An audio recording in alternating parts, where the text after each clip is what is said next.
He's like, Akainu, get your booty over here, stop sitting behind the desk, and you do the job your dang self. And I respect him for it, because Akainu's talking all this talk, but he wasn't here. He didn't experience what happened to Egghead. One Piece is back with another chapter this week. It is chapter 1124, which is titled Best Friend. I thought it was really good, especially with the conclusion of Egghead. And after this chapter, I think I'm convinced that we're moving on to Elbaf. I don't think we're going to get anything else related to Elbaf. So I do, well, related to Egghead. So I do plan on streaming a reread of me doing Egghead over probably sometime next week, so that I can prepare to officially write my review for Egghead. But the chapter, it starts off with Morgans. He's talking about how everything that has transpired, especially because of Egghead, he now has a lot of juicy things that he can write. We know that Morgans, he likes to twist the narrative to fit whatever he wants, so that it can be more interesting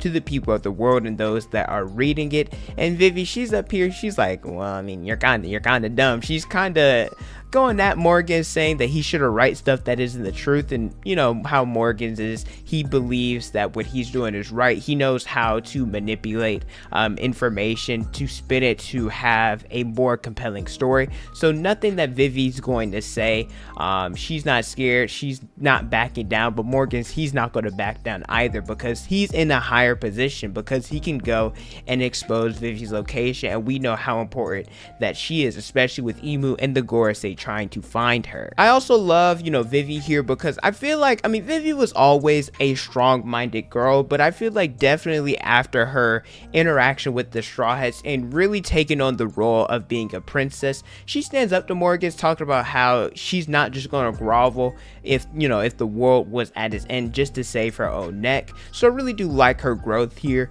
especially because we see Warple, he's acting like a coward, saying, hey, let's just suck up to Morgan.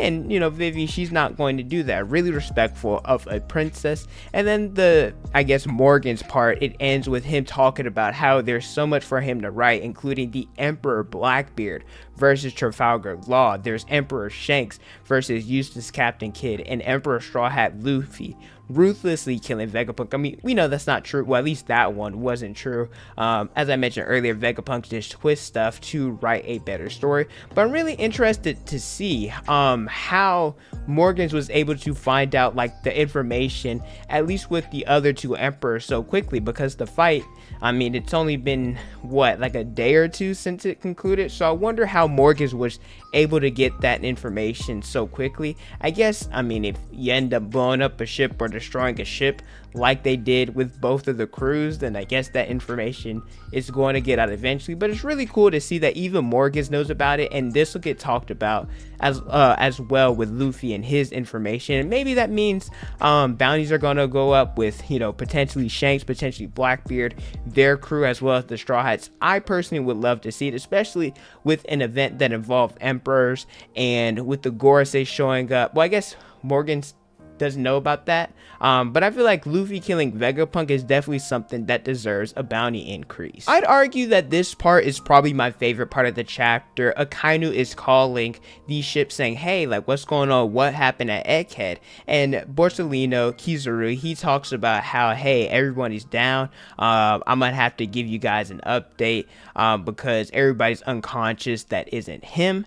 And it's really interesting because Akainu, he says, like, what were you doing here? Essentially, were you like BSing around? Were you not doing your job? Were you slacking off? And Kizaru asks the question, have you ever killed your best friend? And we see different panels and different interactions of Kizaru and Vegapunk just interacting, him helping him build Egghead, him talking about Egghead, just seeing two friends actually do something. And the reason why this is my favorite part of the chapter is because this is the first time that Kizaru has showcased any form of emotion. I mean, like, intense emotion. Usually he's laid back, usually he doesn't really care about anything, but the fact that Akainu mentioned this was like, yo, if you want to like, think I'm BSing and that I didn't do my job, which he did, because he did end up killing Vegapunk. He's like, Akainu, get your booty over here, stop sitting behind the desk, and you do the job your dang self. And I respect him for it, because Akainu's talking all this talk, but he wasn't here. He didn't experience what happened to Egghead. He didn't see the Gorosei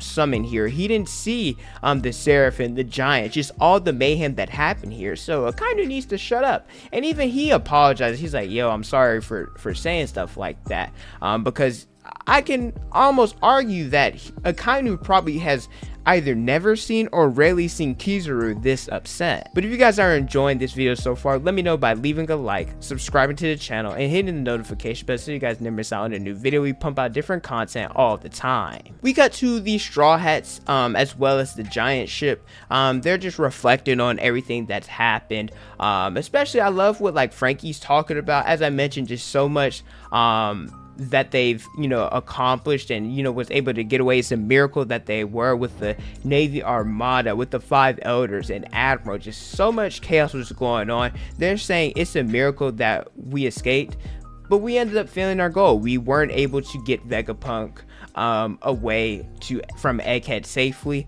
So Jinbei, he's kind of reflecting on that. But at the same time, looking at a moral victory, the whole crew got away, and they're safe. I do like Zoro here talking about how well, some people might not necessarily like this. I'm a fan of it, but I can understand why people are against it, especially because it's Zoro kind of lacking emotion a little bit. I like edgy characters, so that's probably why I like this statement. But he talks about Luffy being dejected over an old man. Like, he gets it that Luffy wasn't able to achieve his goal, but he's an emperor now, so he's going to have to potentially experience stuff that's even far worse than this. Lilith, she finally wakes up. She's around Sanji, Nami, Chopper, and Usopp, and I love this, seeing her here. They're on the Giant ship, so everything appears to be giant. It looks like she's on a bed when in actuality she's just on a chair. I don't know, I find that funny. But they inform her that, hey, she's the only one that's left. They apologize for not being able to save anymore, and obviously Lilith, she's gonna cry over this because all the other Stellas and Vegapunk, she's no longer with them. But she ends up being fine a little bit afterwards, and that's because later in the chapter, seeing Luffy as well, he's dejected, he's sad. He's only eaten like 5 bushels of grapes, which is a little bit for Luffy.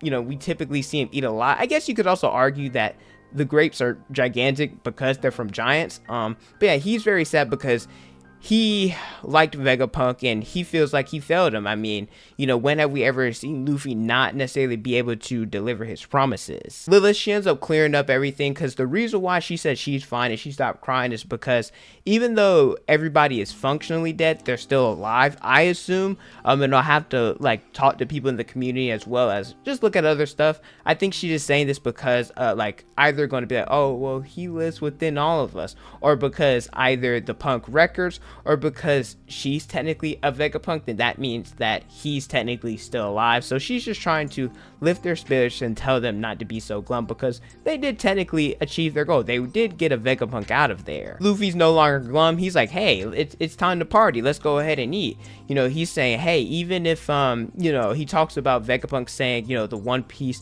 and the importance that it holds. Luffy's like, even if I had to go against you guys, I'm definitely going to be the king of the pirates, so it doesn't matter. But we see them toast.